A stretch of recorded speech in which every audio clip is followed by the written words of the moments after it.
Hello, you're watching World Talks on TVP World. My name is Sasha Farbach. As the EU's updated trade deal with Ukraine takes effect, tensions are growing between Brussels and several member states that are refusing to lift their national import bans. Poland, Hungary and Slovakia argue they need to protect their farmers, while the European Commission insists that, quote, all options are on the table. Now, to analyze it further, we speak with Piotr Maciej Kaczyński, EU Institutional Issues Lecturer at the European Institute of Public Administration. And I believe you are in Brussels, so good to have you back. Good morning. Morning. So what's the mood there in terms of, before we get into the details, I want to ask you, is there a cooperation or confrontation right now in that mood facing these new terms with Ukraine?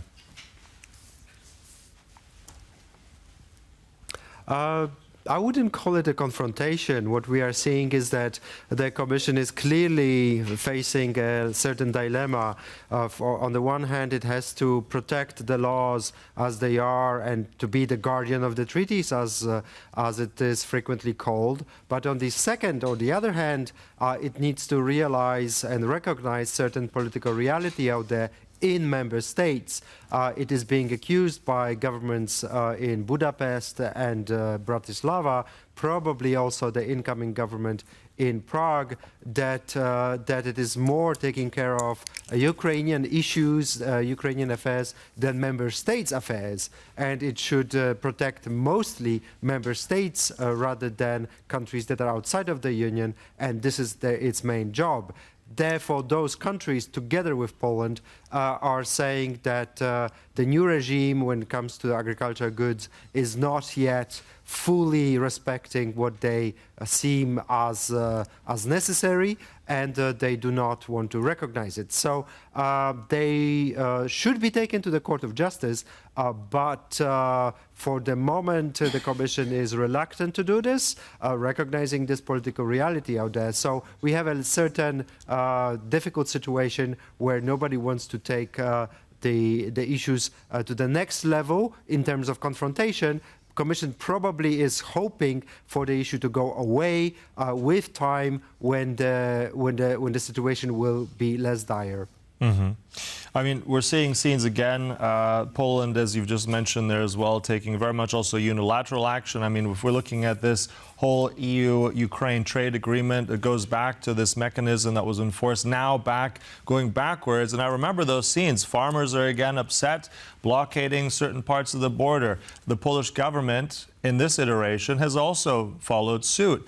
I mean, this is interesting, but do you really see this as you said, let's say, getting easier, or are we really looking down legal troubles and the Commission potentially being forced to do more here, as you said, if it doesn't go away?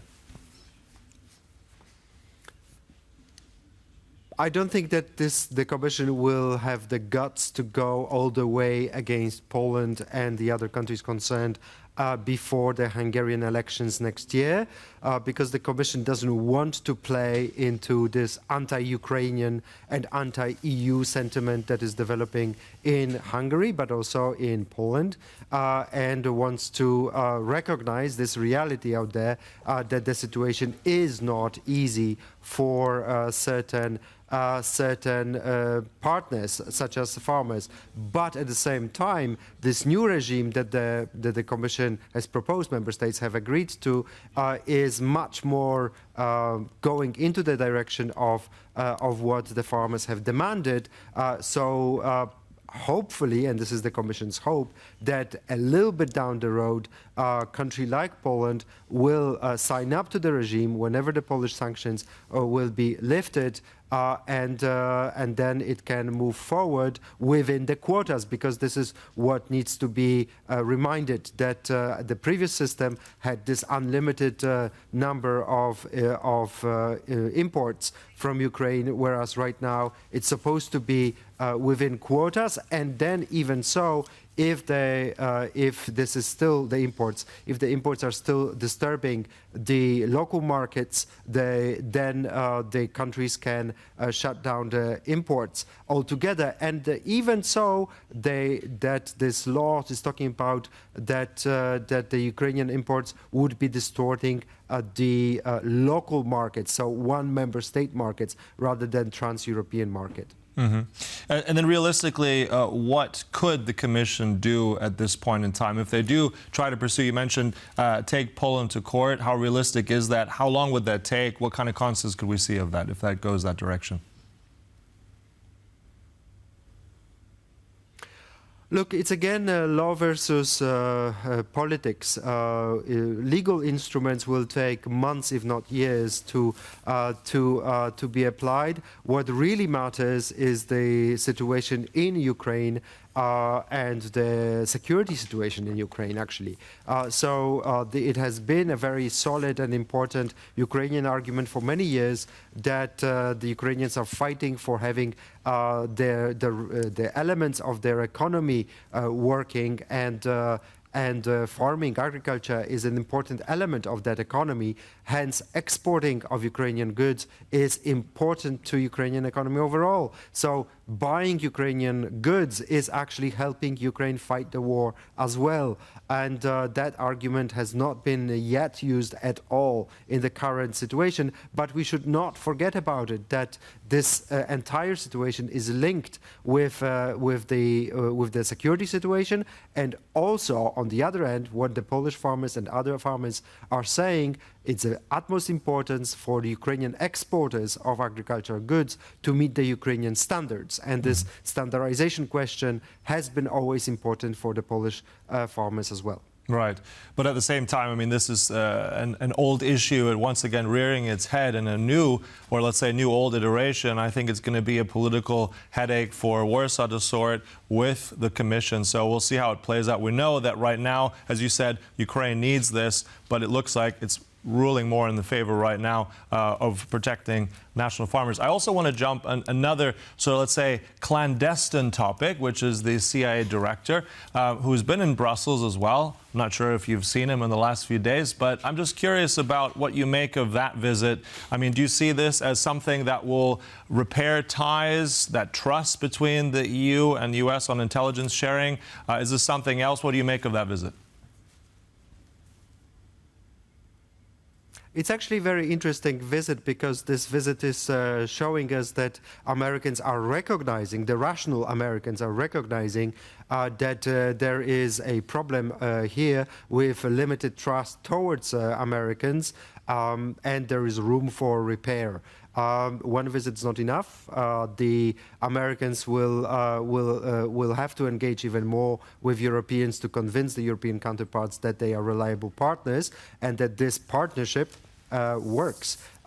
It has to work on multiple levels. It's not only the political level between the president and his counterparts in Europe, but it's also on the diplomatic level. We have seen Mark Rubio engaging much more and much more constructively on a number of accounts with his counterparts and the American diplomats as well. And now on intelligence level, the intelligence services also engaging a bit more, which is positive development. We have seen earlier this year how difficult it was, for example, for President von der Leyen to get through President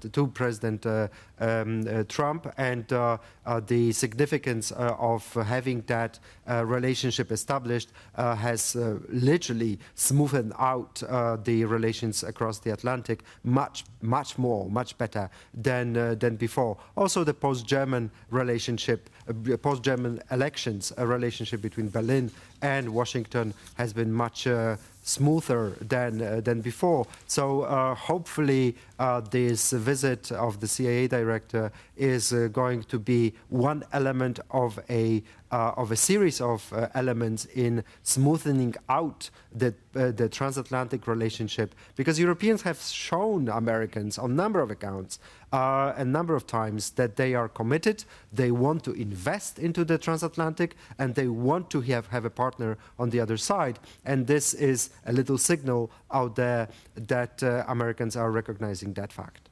All right, so potentially then it could be more high level that trust rebuilds potentially. And of course, we'll be checking in again in future time with you as ever. Always a pleasure. Piotr Maciej Kaczyński there in Brussels. Thank you so much. And thank you for watching. That concludes World Talks, but stay tuned. There's much more coming up right here on TVP World. Goodbye.